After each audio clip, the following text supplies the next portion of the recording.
আপনাকে শুনতে পাচ্ছেন? জি স্যার, শুনতে পাচ্ছি।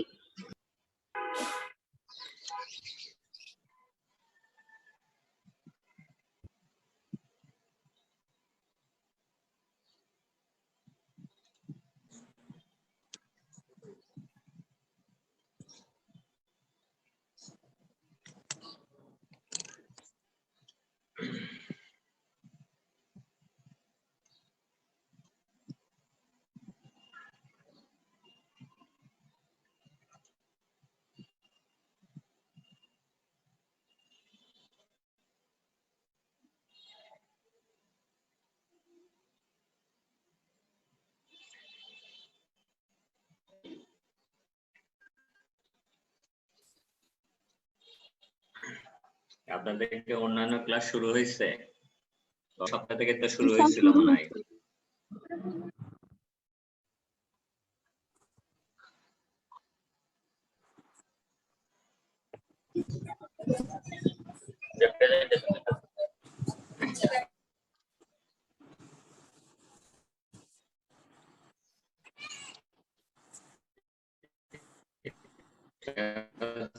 তাহলে আমরা শুরু করব। মানে আমাকে একটু আইডিয়া দেন তো।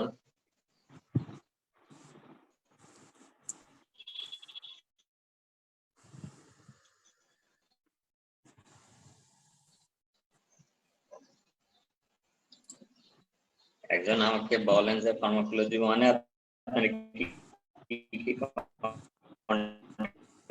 করছেন?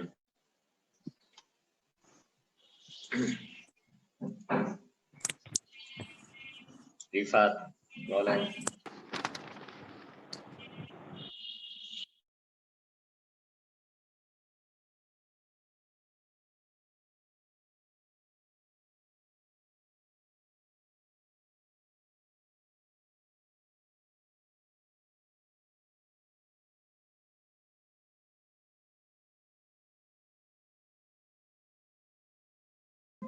আপনাকে আমার কথা শুনতে পাচ্ছেন?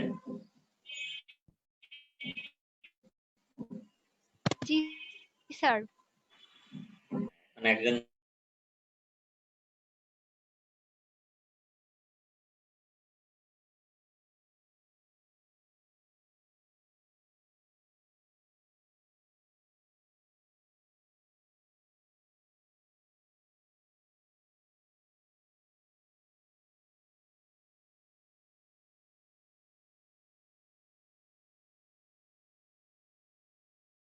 হিস্টামিন পড়া হয়েছে, তারপরে হচ্ছে স্যার কিছু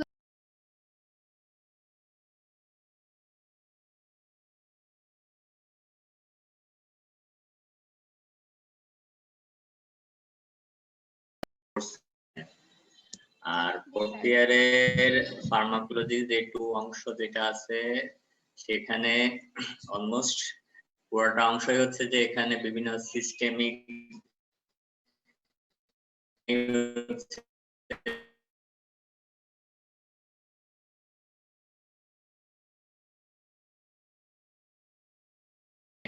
বিভিন্ন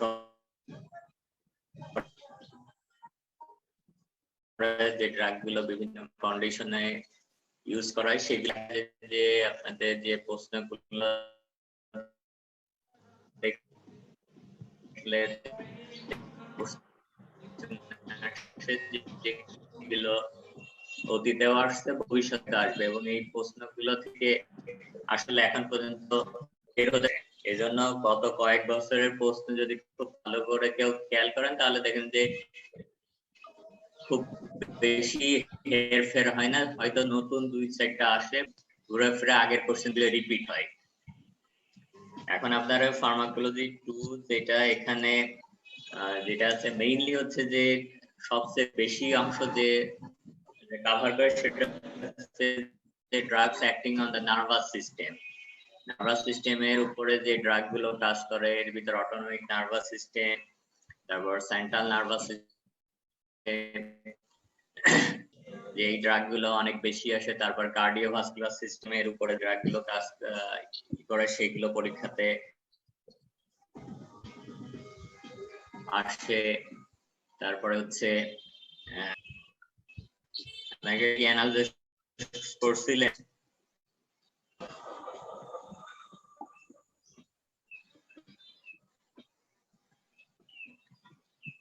তারপর এখানে অ্যানালজেসিক্স এর কোশ্চেন গুলো অনেক বেশি আসে, তারপর অ্যানেস্থেটিক্স রিলেটেড কোশ্চেন গুলো আসে, তারপর হচ্ছে যে কিছু ব্লাড রিলেটেড, যে ব্লাডের উপরে, ব্লাডের কম্পোনেন্টের উপরে, সার্কুলেটরি সিস্টেমের উপরে যে ড্রাগ গুলো কাজ করে সেগুলো নিয়ে কোশ্চেন অনেক বেশি আসে। আর ভিটামিন মিনারেলস নিয়ে কোশ্চেন একটা অংশ দেখা যায় যে ভিটামিন মিনারেলস নিয়ে বিভিন্ন সময় কোশ্চেন গুলো আসে।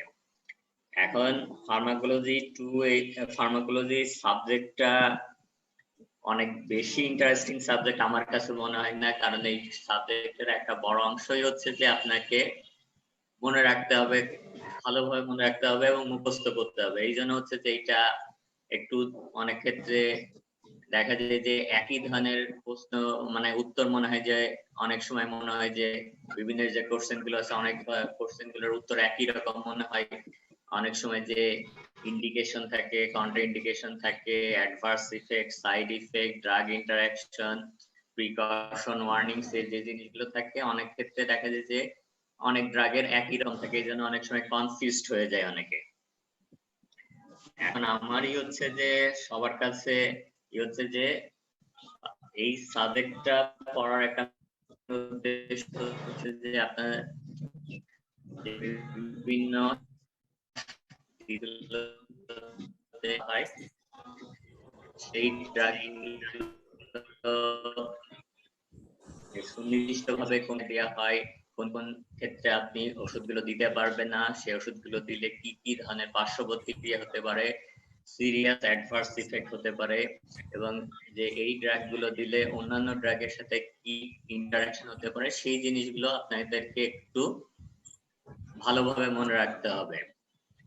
এটা শুধুমাত্র পরীক্ষা পাশের জন্য নয়, প্র্যাকটিক্যাল লাইফেও এটা অনেক গুরুত্বপূর্ণ। আপনি অনেক কিছু করলেন, অনেক কিছু জানলেন, কিন্তু সেইটাকে রিপ্রোডিউস না করতে পারলে, সেটাকে যথাযথ স্থানে ব্যবহার না করতে পারলে এই শিক্ষার কোনো মানে এই জানার কোনো অর্থ হয় না। এই জন্য অনেক কিছু আসলে জানার দরকার নাই, সুনির্দিষ্ট আপনার সেই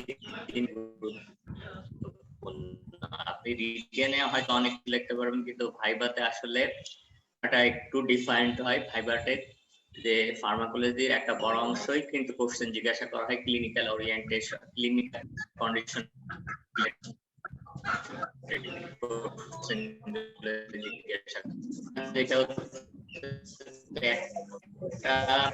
পরীক্ষার খাতায় অনেক ভালো লিখতেছেন, কিন্তু ভাইভাতে যখন প্রশ্ন একটু আলাদাভাবে জিজ্ঞাসা করা হয় তখন উত্তরগুলো তাৎক্ষণিকভাবে দিতে অনেক সময় দেরি করে, অথবা অনেক সময় যে ওই প্রশ্নগুলোর উত্তরগুলো ওই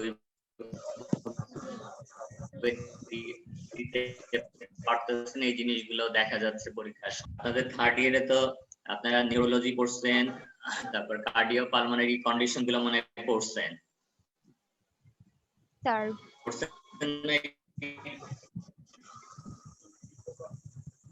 এবং এই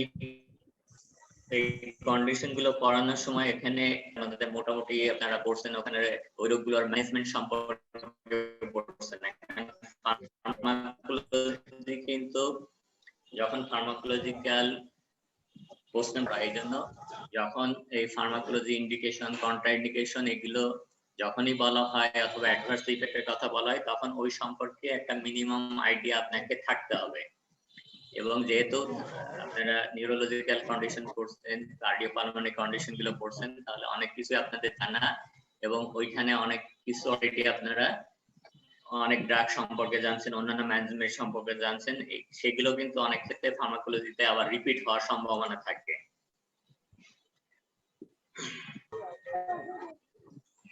এখন আজকে শুরু করে একটা সহজ একটা যে এপিলেপসি তো আপনারা পড়ছেন, এপিলেপসি করছেন।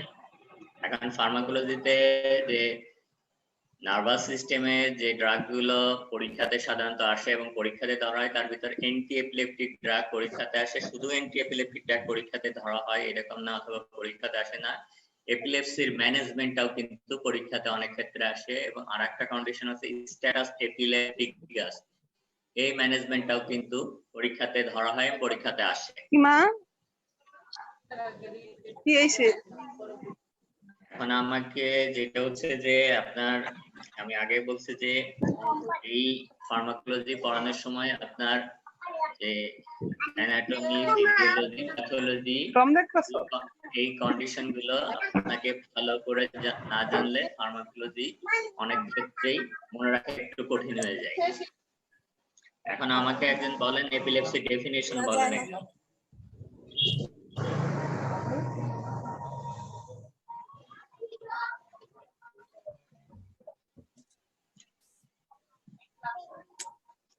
আমাকে আমার কথা শুনতে পাচ্ছেন? জি স্যার, শুনতে পাচ্ছি। হ্যাঁ, এপিলেপসি ডেফিনিশন বলেন আমাকে।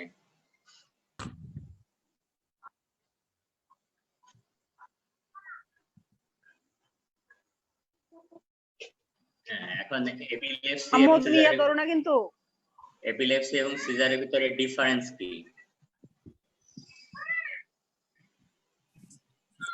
এটা 24 আওয়ারে অনেকবার হয়। এটা কোনটা অনেকবার হয়? Sir epilepsy. এপিলেপসি যে সাধারণত যেটা হচ্ছে যে একের অধিক যদি কনভালসিভ অথবা সিজার কারো সংঘটিত হয় তখন সেই কন্ডিশনটাকে এপিলেপসি হিসাবে অভিহিত করা হয়।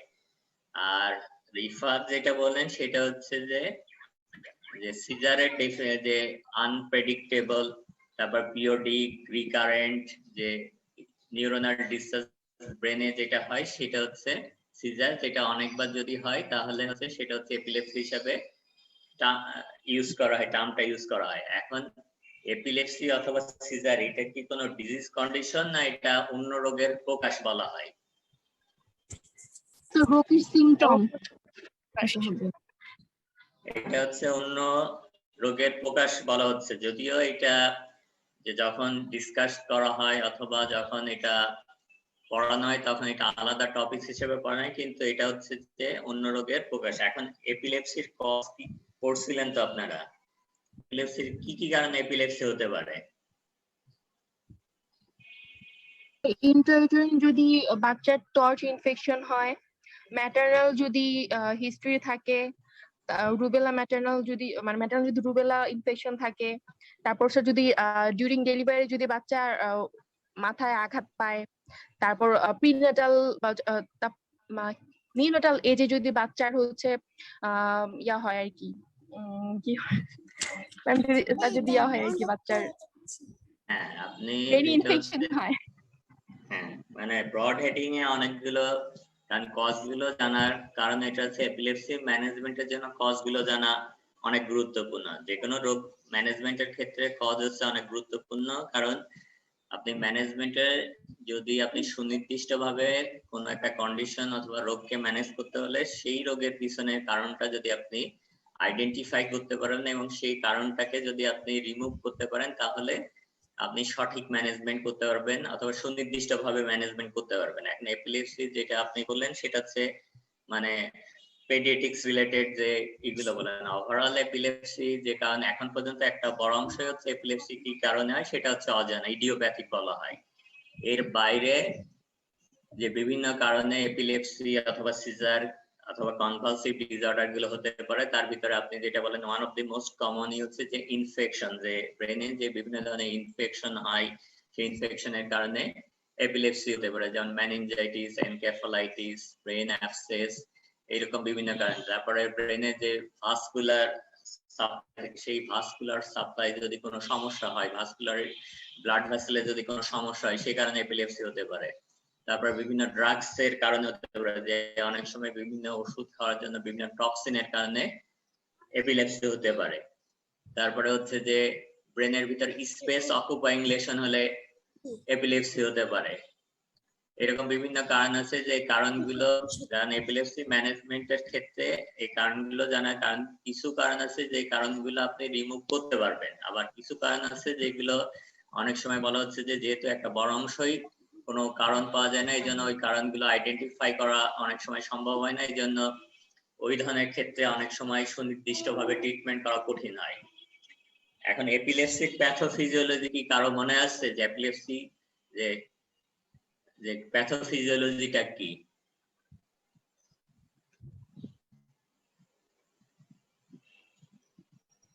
না স্যার মনে নাই। এপিলেপসি এখন নিউরোট্রান্সমিটারের কথা তো মনে আছে? নিউরোট্রান্সমিটারের কথা মনে আছে যে এক্সাইটেটরি নিউরোট্রান্সমিটার, ইনহিবিটরি জি স্যার মনে আছে। নিউরোট্রান্সমিটার। জি স্যার। এখন নরমালি হচ্ছে যে প্যাথোফিজিওলজি গুরুত্বপূর্ণ, কারণ এই এপিলেপসি ম্যানেজমেন্ট করার জন্য যে ড্রাগস অথবা মেডিসিন গুলো ইউজ করা হয়, সেই মেডিসিন অথবা ড্রাগস গুলো এই প্যাথোফিজিওলজিক্যাল বেসিসের উপর আসলে ইউজ করা হয়। কারণ হচ্ছে যে এপিলেপসির ক্ষেত্রে যেটা দেখা যায় নরমালি আমাদের ব্রেন হচ্ছে যে একটা চেক এন্ড ব্যালেন্স থাকে, যেখানে এক্সাইটেটরি নিউরোট্রান্সমিটার এবং ইনহিবিটরি নিউরোট্রান্সমিটারের ব্যালেন্স থাকে। কিন্তু যখন বিভিন্ন কারণে দেখা যায় যে এক্সাইটেটরি নিউরোট্রান্সমিটারের আধিক্য তৈরি হয়, তখন কিন্তু এই নিউরোনাল ডিজিজ গুলো বেশি হতে থাকে। বিশেষত অ্যাসপার্টেট, গ্লুটামেট, এই যে নিউরোট্রান্সমিটার গুলো আছে সেগুলো যদি এক্সেস হয় তাহলে তখন এপিলেপটিক অ্যাক্টিভিটি গুলো প্রভাব হতে পারে। আবার ইনহিবিটরি নিউরোট্রান্সমিটার এর ভিতরে গাবা, গামা অ্যামাইনো বিউটারিক অ্যাসিড যেটা আছে, সেটা যদি কোনো কারণে, কোনো কন্ডিশনের কারণে, কোনো ডিজিজের কারণে অথবা অন্যান্য ভাবে এই নিউরোট্রান্সমিটারের উপস্থিতি কমে যায়, অ্যাক্টিভিটি কমে যায়, তখন দেখা যায় যে এই সিজার অ্যাক্টিভিটি গুলো প্রভাব হতে পারে। এই জন্য হচ্ছে যে ওষুধগুলো সাধারণত সিজার অ্যাক্টিভিটি অথবা এপিলেপসির জন্য ইউজ করা হয়, সেগুলোর মেইন টার্গেটিং থাকে যে এক্সাইটেটরি নিউরোট্রান্সমিটারের অ্যাক্টিভিটি গুলো সীমিত করা, কমায় দেওয়া, অথবা ইনহিবিটরি নিউরোট্রান্সমিটারের অ্যাক্টিভিটি গুলোকে বাড়ানো। এপিলেপসি টাইপস পড়ছিলেন, কি কি টাইপস এর এপিলেপসি ছিল?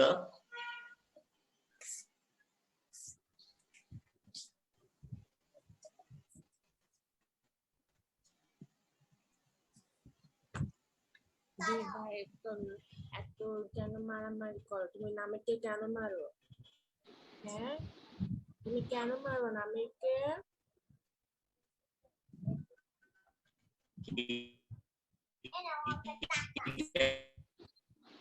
Sir clonic, myoclonic, tonic, অ্যাটোনিক।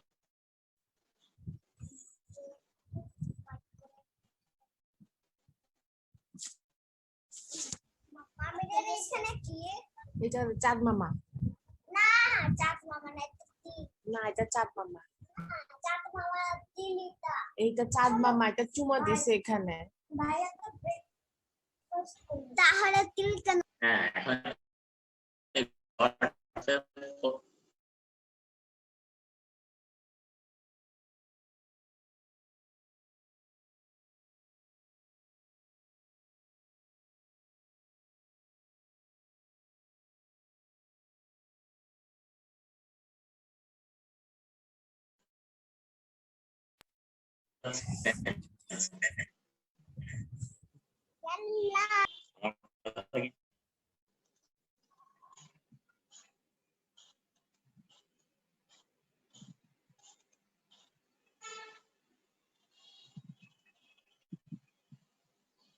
Rifat, আমার কথা কি শোনা যায়?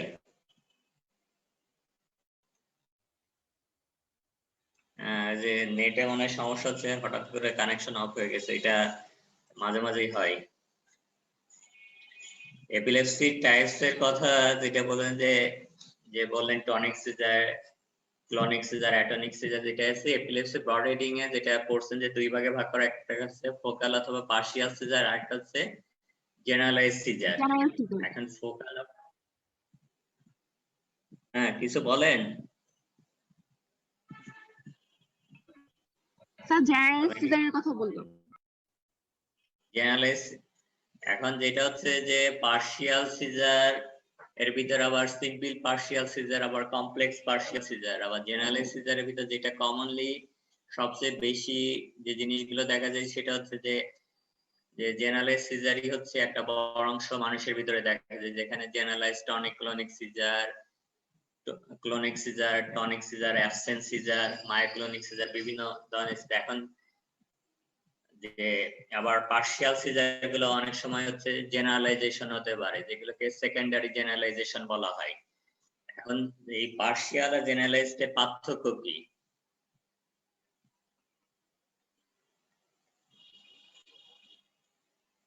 পার্শিয়ালি কি ব্রেনের ওয়ান সাইডেড এফেক্ট করে আর জেনারেলাইজে হোল ব্রেন এরকম কিছু?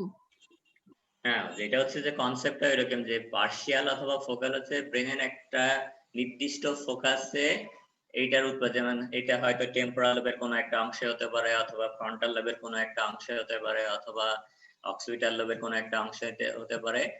এবং এটা যে পার্শিয়াল সিজার অথবা ফোকাল সিজার যেটা হচ্ছে যে সিম্পল যেটা আছে, সেখানে দেখা যায় যে অ্যাওয়ারনেস এর সাধারণত কোনো যে পেশেন্টের অ্যালার্টনেস অ্যাওয়ারনেস এর সাধারণত কোনো পরিবর্তন হয় না। আবার কিছু কিছু ক্ষেত্রে পার্শিয়াল সিজারটা আবার পরবর্তীতে যে ইনিশিয়ালি ফোকালি সেগুলো অ্যারাইজ করতেছে, পরবর্তীতে সেটা জেনারেলাইজেশন হতে পারে। আর জেনারেলাইজ সিজার যেটা মেইনলি হচ্ছে ডায়ানসেফালন থেকে উৎপত্তি হওয়ার পরে পুরো ব্রেনকেই এফেক্ট করে। এবং আমাদের যে সিজার গুলো বেশিরভাগ ক্ষেত্রে যেটা দেখা যায় যে বেশিরভাগ ক্ষেত্রে পেশেন্টরা যে সিজারের পেশেন্ট গুলো আসে ট্রিটমেন্টের জন্য আসে, তাদের বেশিরভাগ অংশই হচ্ছে জেনারেলাইজ সিজারের পেশেন্ট গুলো আসে। এখন সিজার অথবা এপিলেপসি ডায়াগনোসিস করার জন্য কি কি ইনভেস্টিগেশন করা হয়?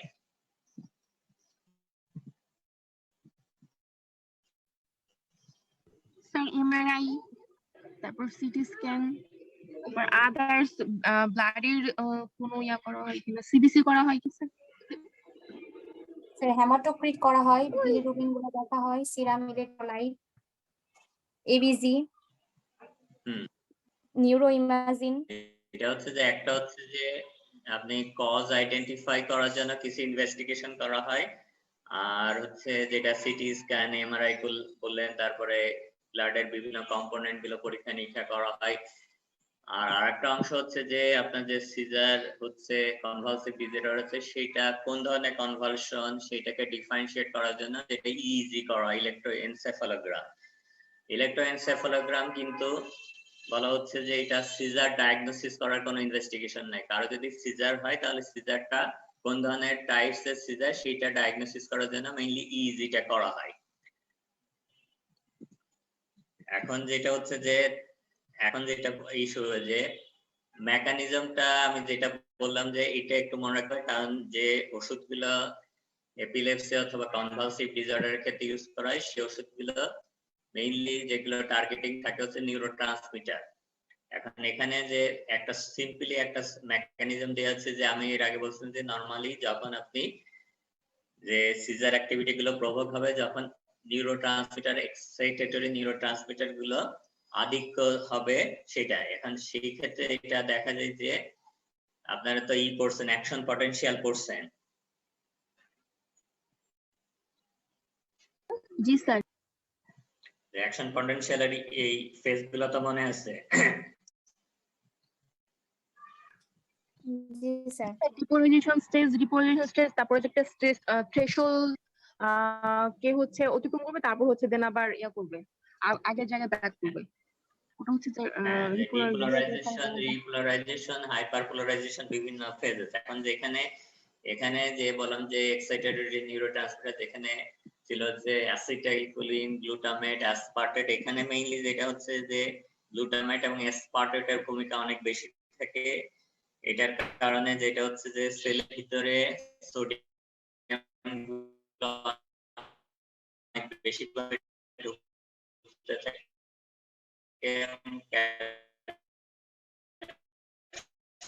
গুলো ঢুকতে থাকে, যার কারণে স্যার কথা কেটে কেটে যাচ্ছে। সেটার অ্যাক্টিভিটি গুলো নেটে মনে হয় একটু ডিস্টার্ব। এখনো কি কথা কেটে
আমি গিফট করতেছি আবার নতুন ভাবে যুক্ত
সুম্য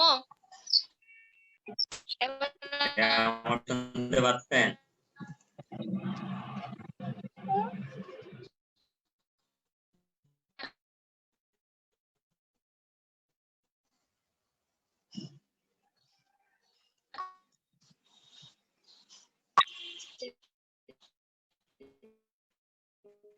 পাচ্ছেন?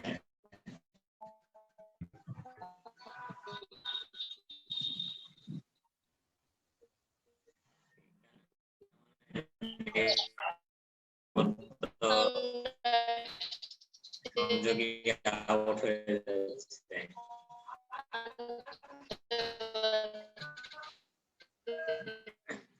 এখন আজকে হয়তো এটা আমি নেটের এখন কি শুনতে পাচ্ছেন? জি স্যার, এখন শোনা যায়।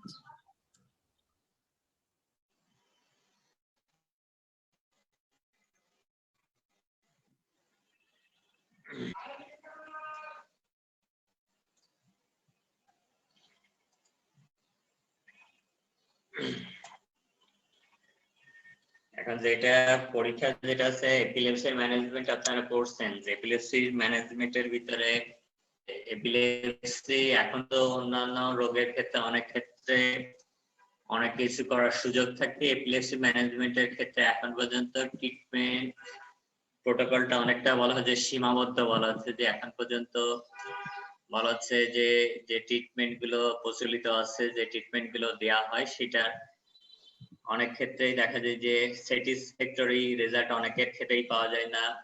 আবার এই ট্রিটমেন্ট গুলো অনেক ক্ষেত্রেই যেহেতু অনেকের ক্ষেত্রেই লাইফ লং লাগে, অনেকে এই জিনিসগুলো অনেক ক্ষেত্রে যেহেতু দীর্ঘদিন ধরে চিকিৎসা নিতে অনেকে সারা জীবন চিকিৎসা নিতে হয়, যার কারণে দেখা যায় যে অনেক ক্ষেত্রে ট্রিটমেন্ট গুলো অনেকে ডিসকন্টিনিউ করে, যার কারণে প্রত্যাশিত ফলাফল অনেকের ক্ষেত্রেই পাওয়া যায় না। এখন এপিলেপসির ম্যানেজমেন্ট নিয়ে এখন পর্যন্ত বলা হয় যে সামাজিক ভাবে অনেক কিছু বলা হয়, সীমাবদ্ধতা আছে, এখন পর্যন্ত সামাজিক অনেক কুসংস্কার আছে, যার কারণে দেখা যায় যে এখনো অনেকে এটাকে বিভিন্ন ভাবে এটাকে ট্রিট করে। যে ট্রেডিশনাল যে ট্রিটমেন্ট আছে সেই ট্রিটমেন্ট গুলো দিয়ে লোকে এই এপিলেপসিকে। কথা বুঝি না। আমার কথা কি কেটে কেটে যাচ্ছে? না স্যার ঠিক আছে এখন।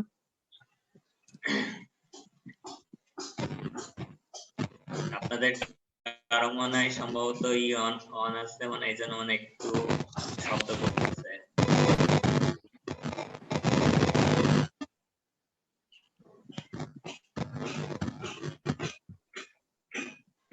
কোনো মনে হয় কারো আছে, মাইক্রোফোন অন আছে।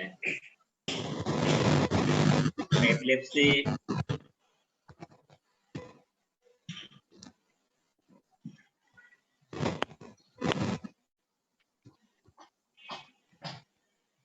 প্রসূন, আপনার মাইক্রোফোন মনে হয় অন আছে, এই জন্য মনে হয় শব্দ করতেছে। প্রসূন এবং তানজিল,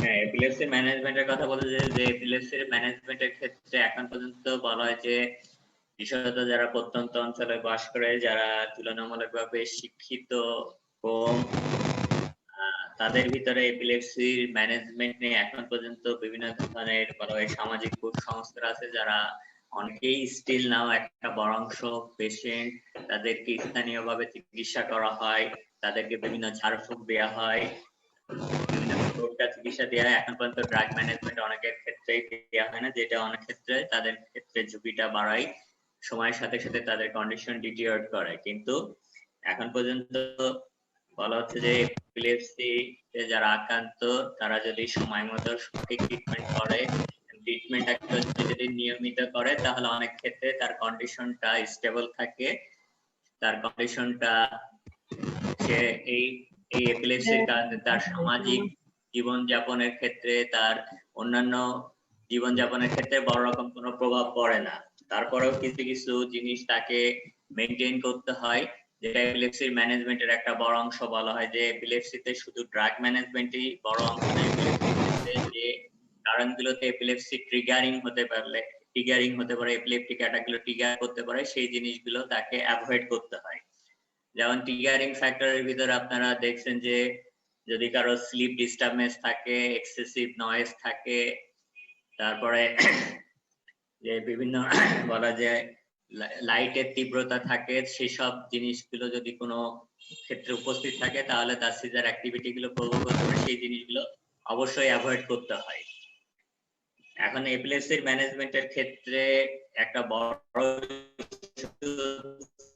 যে আমাদের অনেক রোগের ক্ষেত্রে যে পদ্ধতিগুলো অনুসরণ করা হয় এপিলেপসির ম্যানেজমেন্টের হয়, কারণ আমরা জানি যে কোনো পেশেন্ট যদি লিগ্যাল এজ গ্রুপের পপুলেশন হয়, লিগ্যাল এজ গ্রুপের তার ক্ষেত্রে তার রোগ সম্পর্কিত কোনো তথ্য রোগীর পারমিশন ছাড়া অন্য কারোর সাথে আপনি শেয়ার করতে পারবেন না। কিন্তু কিছু কিছু রোগের ক্ষেত্রে এই নিয়মটাকে ব্রেক করা হয়, সেই ক্ষেত্রে সেই রোগগুলোর ভিতরে একটা হচ্ছে এপিলেপসি, যেখানে এই পেশেন্ট গুলোর তথ্যগুলো পেশেন্টের যারা নিকটতম আত্মীয় স্বজন আছে তাদের সাথে শেয়ার করা হয়, তাদের ট্রিটমেন্ট প্যাটার্ন সম্পর্কে তাদের অবহিত করা হয়। পেশেন্টের যখন এপিলেপটিক অ্যাটাক হয় তাদেরকে কি করতে হবে সেই জিনিসগুলো তাদেরকে ইনস্ট্রাকশন দেওয়া হয়, এবং পেশেন্ট যাতে ট্রিটমেন্টের জন্য কোথায় কোথায় যেতে পারবে, ইমিডিয়েটলি তার কোথায় ট্রিটমেন্টের ফ্যাসিলিটি গুলো থাকবে সেই ইনস্ট্রাকশন গুলো দিয়ে দিতে হয়। না হলে অনেক ক্ষেত্রে এই এপিলেপটিক অ্যাটাক যদি দীর্ঘ সময় ধরে চলতে থাকে অথবা পেশেন্টের কন্ডিশন যদি সিভিয়ার থাকে, সেটাকে যদি সঠিক সময়ে হসপিটালাইজেশন অথবা ইনস্টিটিউটে ভর্তি না করা হয় তাহলে কিন্তু পেশেন্ট মৃত্যুবরণ করতে পারে। এই জন্য এই ট্রিটমেন্টের সাথে পেশেন্টের রিলেটিভসদের অন্তর্ভুক্তি অনেক গুরুত্বপূর্ণ বলা হয়। এবং এই জন্যই ম্যানেজমেন্টের প্রথমেই এই শব্দটা ইউজ করে, it is important to explain the nature and cause of seizures to patients and their relatives and to instruct relatives in the first aid management of major seizures. এখন ইমিডিয়েট কেয়ার এখন পর্যন্ত এপিলেপসির ব্যাপারে একটা epilepsy almost বাংলাদেশের মনে হয় বেশিরভাগ মানুষই ওই এপিলেপসি সম্পর্কে অবহিত, যেটা জেনারেলাইজড টনিক ক্লোনিক অ্যাটলিস্ট সবাই মোটামুটি বুঝতে পারে যে তার খিঁচুনি হচ্ছে। এবং এই ধরনের পেশেন্টদের অনেকেই আছে যে তাদেরকে ইমিডিয়েটলি কিছু সাহায্য করার চেষ্টা করে, সেই সাহায্যটা হয়তো অনেক সময় বিজ্ঞানসম্মত হয় না, তারপরেও সাহায্য করে। কিন্তু এই সাহায্য করার ক্ষেত্রেও কিছু নিয়ম কানুন অনুসরণ করতে হয়, না হলে পেশেন্ট কিন্তু ঝুঁকির ভিতরে পড়তে পারে। এখন এপিলেপসির পেশেন্টের ম্যানেজমেন্টের প্রথমেই যেটা করা হয় যে পেশেন্টকে নিরাপদ স্থানে সরাতে হবে, যে যেখানে তার কোনো ঝুঁকি থাকবে না সেটা এনশিওর করা। কারণ এপিলেপসির পেশেন্টের যেখানে ঝুঁকি থাকে, যদি সে পানির কাছাকাছি থাকে, আগুনের কাছাকাছি থাকে, অথবা ওইরকম কোনো ডেঞ্জার মেশিনারি অথবা কোনো ফার্নিচার অথবা কোনো কিছু কাছাকাছি থাকে, সেখান থেকে তাকে নিরাপদ স্থানে সরাতে হবে। তারপরে হচ্ছে আপনি বাকি কাজ করতে পারবেন।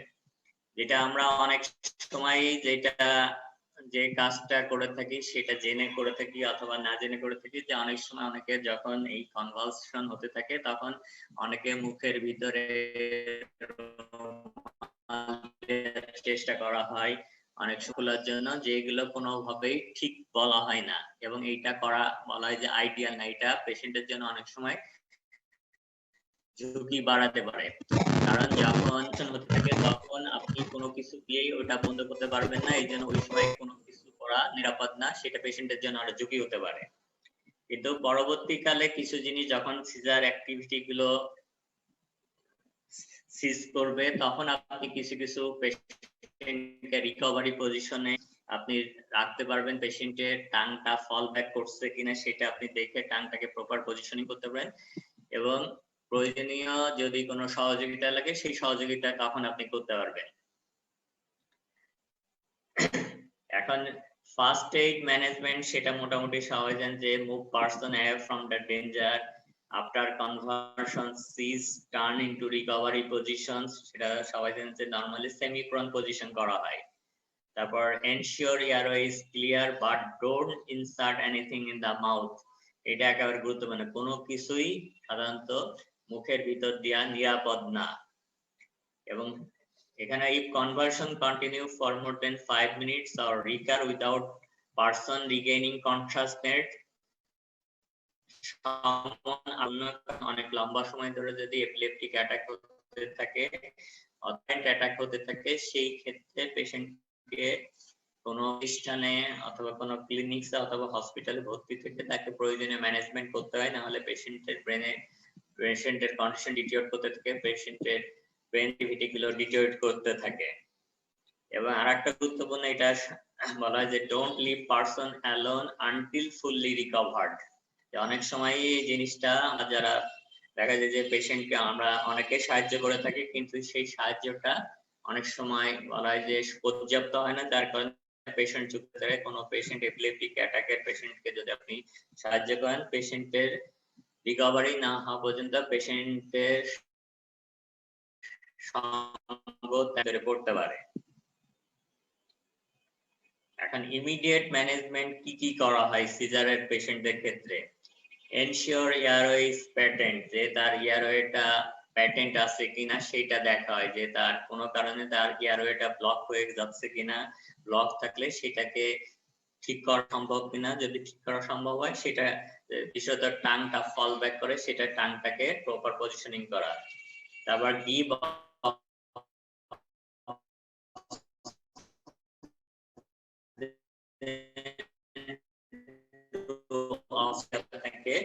অক্সিজেন দিতে হবে। কিন্তু যেহেতু এই অবস্থা আপনার বলা হয় যে আপনি যেখানে স্পটে সম্ভব না অথবা বাড়িতে রেখে সম্ভব না, এই জন্য পেশেন্টকে হসপিটালাইজেশন। এই ক্ষেত্রে হচ্ছে বড় ঝুঁকি হচ্ছে, যেহেতু বাংলাদেশের বেশিরভাগ জায়গায়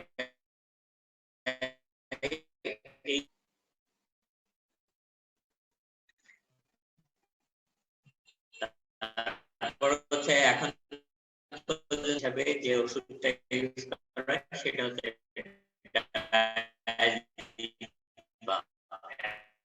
এখন পর্যন্ত স্টিল নাও ওয়ার্ল্ড ওয়াইড বড়দের ক্ষেত্রে ইনজেক্টেবল ওষুধ হিসাবে ইউজ করা হয়, আর বাচ্চাদের ক্ষেত্রে পার রেকটাল ডায়াজিপাম ইউজ করা হয়।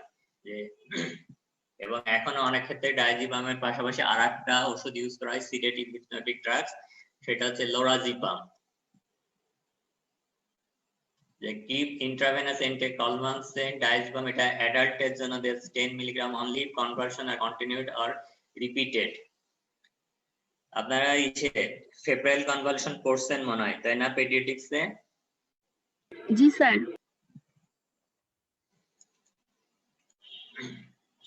ফেব্রাইল কনভালশনে বাচ্চাদের যে ডাইজিপাম দেয়া হয় কোন রুটে দেয়া হয়?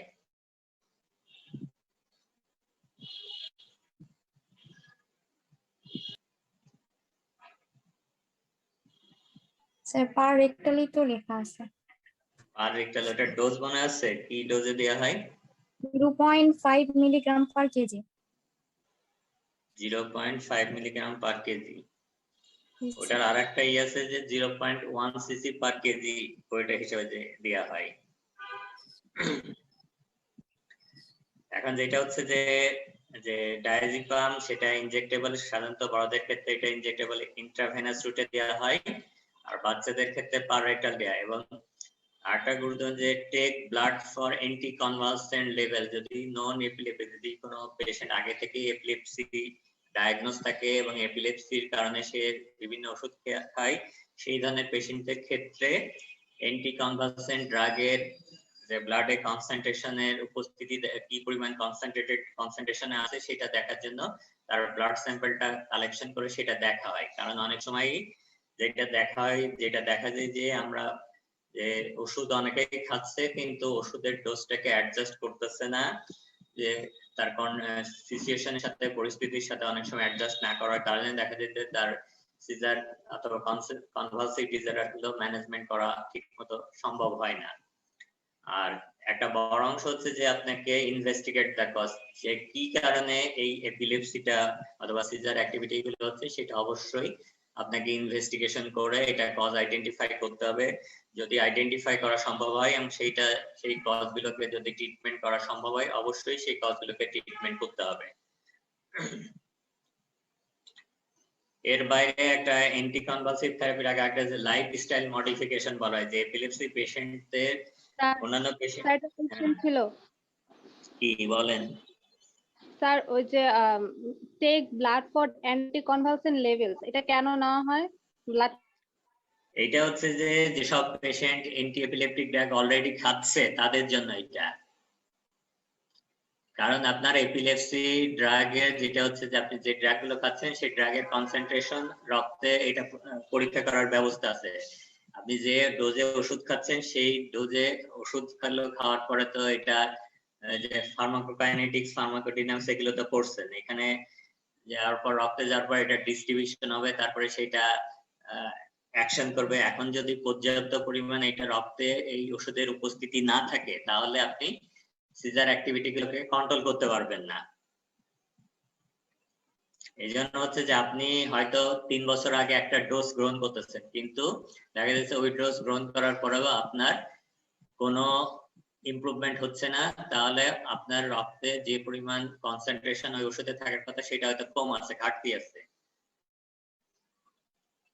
আমি কি বললাম বুঝা গেল?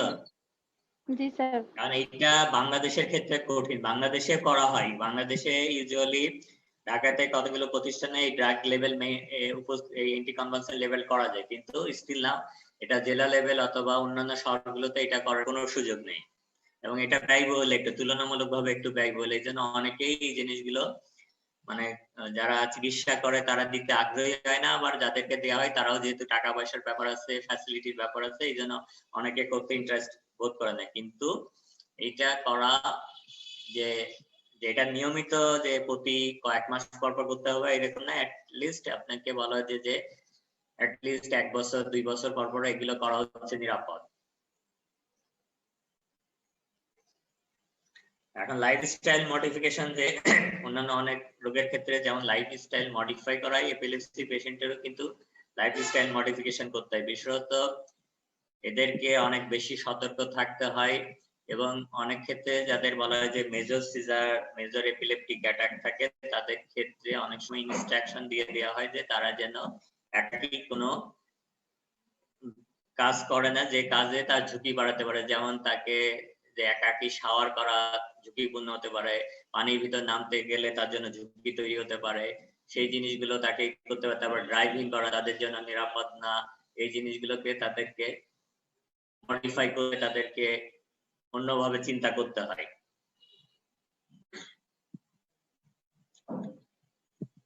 এখন এপিলেপসি ট্রিটমেন্টের এখন পর্যন্ত মেইন হচ্ছে অ্যান্টি কনভালসিভ থেরাপি অথবা অ্যান্টি এপিলেপটিক ড্রাগ। এখন এই ড্রাগ গুলো যে আপনি কোন ধরনের এপিলেপসিতে কোন ধরনের ড্রাগ দিবেন, যে কোনটা একটা সিঙ্গেল ড্রাগ দেন না এটা একই সাথে একের অধিক ড্রাগ ইউজ করবেন, এটা নিয়ে অনেক বলা হয় যে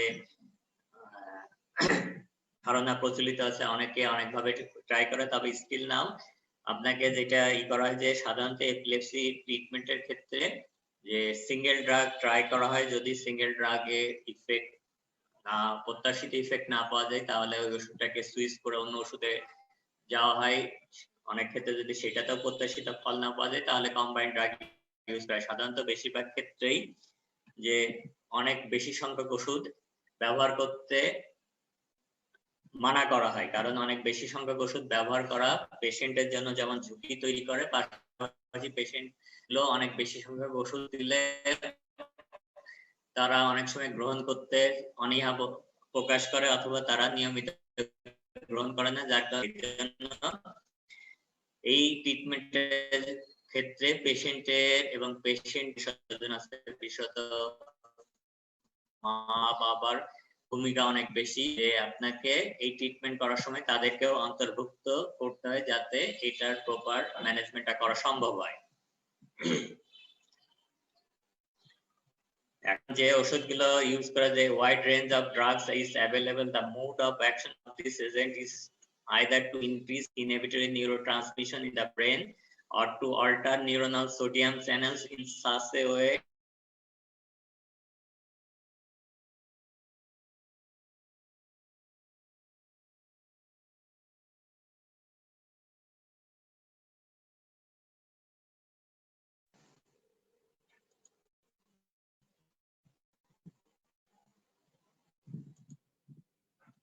আমার কথা কি শোনা যাচ্ছে? আবার তো কেটে গেল।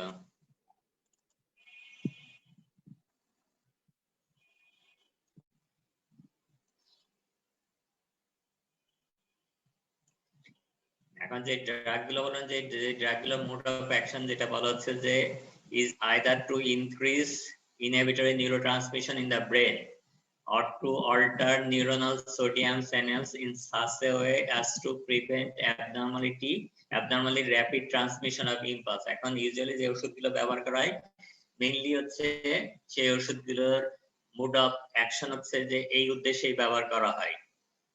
এখন এখানে যেটা আরেকটা তথ্য হচ্ছে যে অনেকের ভিতরে টেন্ডেন্সি আছে মাল্টিপল ড্রাগ ইউজ করা। এটা বিশেষত থার্ড ওয়ার্ল্ড কান্ট্রিতে যারা হেলথ প্রফেশনে তারা কিন্তু অনেকেই আছে ওষুধের ক্ষেত্রে বলা হয় যে তারা যথাযথ যে নিয়ম অনুসরণ করার কথা সেই নিয়ম কানুনগুলো অনেকে অনুসরণ করার চেষ্টা করে না অথবা অনুসরণ করার অভিপ্রায় থাকে না, যার কারণে এটার সাফারার হচ্ছে পেশেন্টরা। কিন্তু সারা বিশ্বেই হচ্ছে যে ড্রাগ ম্যানেজমেন্টের ক্ষেত্রে বারবার বলা হচ্ছে যে একেবারে যেটা হচ্ছে যে সুনির্দিষ্ট কারণে সুনির্দিষ্ট ওষুধ ব্যবহার করা, কোনোভাবেই অতিরিক্ত ওষুধ ব্যবহার করা পেশেন্টের জন্য নিরাপদ না। এখন এপিলেপসিক ম্যানেজমেন্টের ক্ষেত্রেও দেখা যায় যে বেশিরভাগ পেশেন্টরাই সিঙ্গেল ড্রাগে তাদের ম্যানেজমেন্ট করা সম্ভব। কিছু কিছু ক্ষেত্রে যে সিঙ্গেল ড্রাগস এর মানে মাল্টিপল ড্রাগের দরকার হয়, তবে সেই ক্ষেত্রেও দুইটা ওষুধের বেশিরভাগ পেশেন্টের দরকার নেই। তারপরেও আমরা অনেক সময় দেখি যে এপিলেপসি পেশেন্ট যারা থাকে তাদের প্রেসক্রিপশন অনেক সময় 3টা-4টা ড্রাগও অনেক ক্ষেত্রে দেখা যায় যেটা পেশেন্টের জন্য ঝুঁকি বাড়াতে পারে। তবে কিছু কিছু পেশেন্টের হয়তো দরকার হতে পারে, তবে একটা বড় অংশ পেশেন্টেরই কিন্তু দরকার আসলে হয় না। এবং এখানে আরেকটা জিনিস যে drug regimen should be kept as simple as possible to promote compliance. এটা হচ্ছে গুরুত্বপূর্ণ যে আপনি এমন ধরনের ড্রাগ ইউজ দিলেন যে পেশেন্টের সেটা ব্যবহার করার জন্য পেশেন্ট অনিচ্ছুক হতে পারে একসময়, সেই ধরনের কোনো ড্রাগ ইউজ করা যাবে না। সাধারণত চেষ্টা করা হবে যে ওষুধগুলো যে দিনে অনেকবার ব্যবহার করতে হবে না সেই ধরনের ড্রাগ গুলো ব্যবহার করার যে প্রেসক্রিপশনে যেন সেই ধরনের ড্রাগ গুলো থাকে, দিনে একবার অথবা 2 বার অথবা 3 বার, কিন্তু কোনো একটা ড্রাগ সেটা আপনাকে 6 বার অথবা 8 বার ব্যবহার করতে হয় অথবা 5 বার ব্যবহার করতে, সেই ধরনের ড্রাগ দিনের পর দিন পেশেন্টরা গ্রহণ করবে না, এটাই হচ্ছে বাস্তবতা। এই জন্য হচ্ছে যে যেহেতু এটা লাইফ লং ট্রিটমেন্ট, অনেক ক্ষেত্রেই লম্বা সময় ধরে চিকিৎসা নিতে হয়, এই জন্য আপনাকে ড্রাগ গুলো চয়েস করার সময় ওই ধরনের ড্রাগ গুলো ইউজ করতে হবে যাতে পেশেন্ট এইগুলোর ব্যাপারে গ্রহণ করার ব্যাপারে তার ইচ্ছাটা ঠিক মতো থাকে।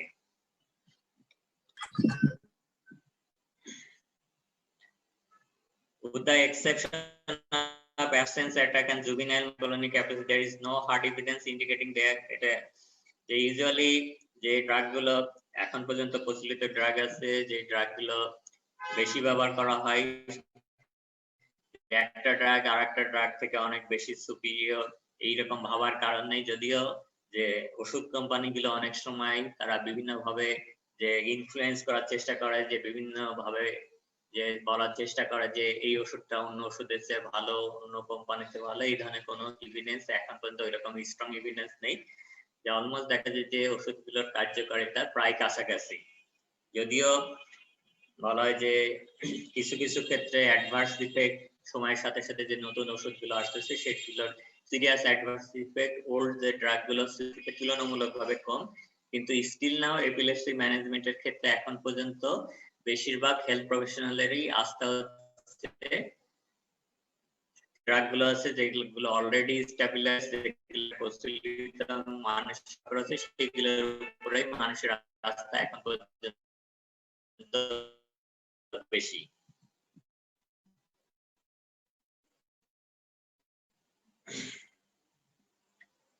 এখন এপিলেপটিক ড্রাগের আজকে এটা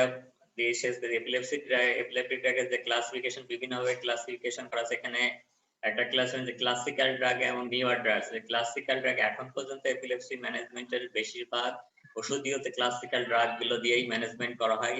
তুলনামূলকভাবে নিউয়ার ড্রাগস ইউজ করা হয় কিন্তু সংখ্যায় অনেক বেশি না।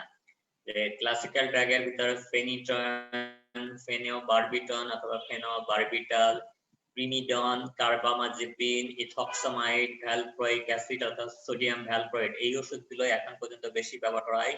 এবং এই ওষুধগুলো যেগুলো বলা হচ্ছে এটার ভিতরেও তুলনামূলকভাবে বেশি ব্যবহার করা হয় সোডিয়াম ভ্যালপ্রোয়েট এবং কার্বামাজেপিন। এই দুইটা ওষুধ এই ক্লাসিক্যাল ড্রাগের ভিতরে সবচেয়ে বেশি পরিমাণে ইউজ করা হয় এই দুইটা ওষুধ। আগে এক সময় ফেনিট্রন, ফেনোবারবিটন অনেক ইউজ করা হলেও এখন তুলনামূলকভাবে এই ওষুধগুলো ইউজ অনেক ক্ষেত্রে সীমিত করে দেওয়া হয়েছে, কারণ এই ওষুধগুলোর পার্শ্ব প্রতিক্রিয়া তুলনামূলকভাবে বেশি বলা হয়। নিউয়ার ড্রাগস এর ভিতরে আছে ল্যামোট্রিজিন, তারপর ফেলবামেট, গাবাপেন্টিন, টিকাবাবিন, গাবাট্রিন, অক্সিকার্বাজেপিন, তারপর ফসফেনিটাইন। এখন নিউয়ার ড্রাগস এর ভিতরে তুলনামূলকভাবে অনেক বেশি ইউজ করা হয় ল্যামোট্রিজিন ইউজ করা হয়, অনেক বেশি ইউজ করা হয়।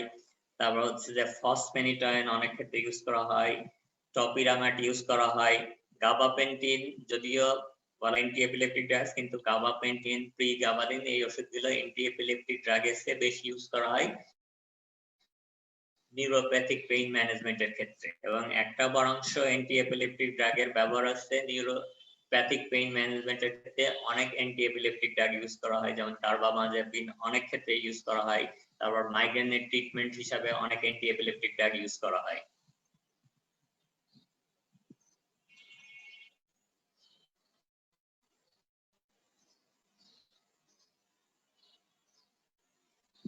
আরো কোনো কোশ্চেন আছে কিনা? আজকে এখানে শেষ। স্যার ক্লাসিক্যাল ড্রাগ যেগুলো মোস্ট কমন এগুলোর নাম একটু বললে ভালো হতো। ক্লাসিক্যাল ড্রাগস এর ভিতরে যদি আপনি প্রথম দুইটা ড্রাগ সারা বিশ্বে সবচেয়ে বেশি ইউজ, সেটা হচ্ছে সোডিয়াম ভ্যালপ্রোইক অ্যাসিড অথবা ভ্যালপ্রোয়েট, আর একটা হচ্ছে কার্বামাজেপিন। এই দুইটা ওষুধ হচ্ছে প্রথম মানে লিডিং ড্রাগস বলা হয়, যে এখন পর্যন্ত সারা বিশ্বে এই দুইটা ড্রাগস ইউজ করা হয় সবচেয়ে বেশি। এর বাইরে ফেনিটয়েন, ফেনোবারবিটন এই ওষুধগুলো ইউজ করা হয়। যেমন ফেনিটয়েনের ব্যবহারটা এখন অনেক ক্ষেত্রেই সীমিত, ফেনিটয়েন এখন খুব বেশি ইউজুয়ালি ইউজ করা হয়। ফেনিটয়েন ইউজুয়ালি এখন পর্যন্ত বেশি ইউজ করা হয় যাদের হেড ইনজুরি হয়। হেড ইনজুরির পরবর্তীকালে অনেকের কনভালশন হতে পারে, সেটা যাতে না হয় সেটার জন্য হেড ইনজুরি পেশেন্টদের প্রোফাইলেকটিক ট্রিটমেন্টের পার্ট হিসাবে ফেনিটয়েন ইউজ করা হয়। তারপর নিউরোসার্জারি, ব্রেনে যে নিউরোসার্জারি করা হয় বিভিন্ন ক্ষেত্রে, সেই ধরনের পেশেন্টদের ফেনিটয়েন ইউজ করা হয়।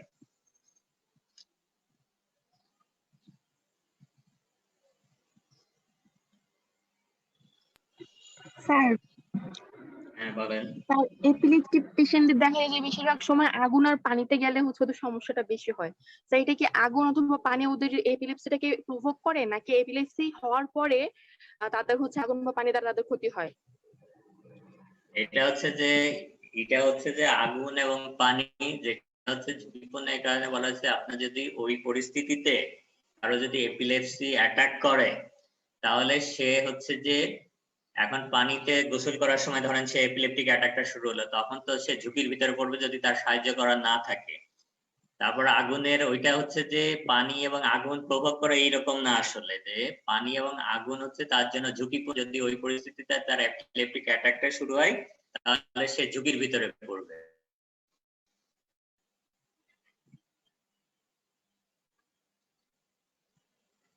আচ্ছা আচ্ছা, ঠিক আছে।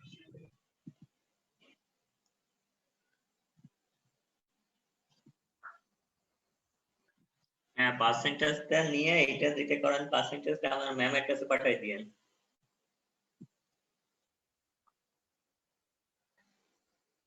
হুম।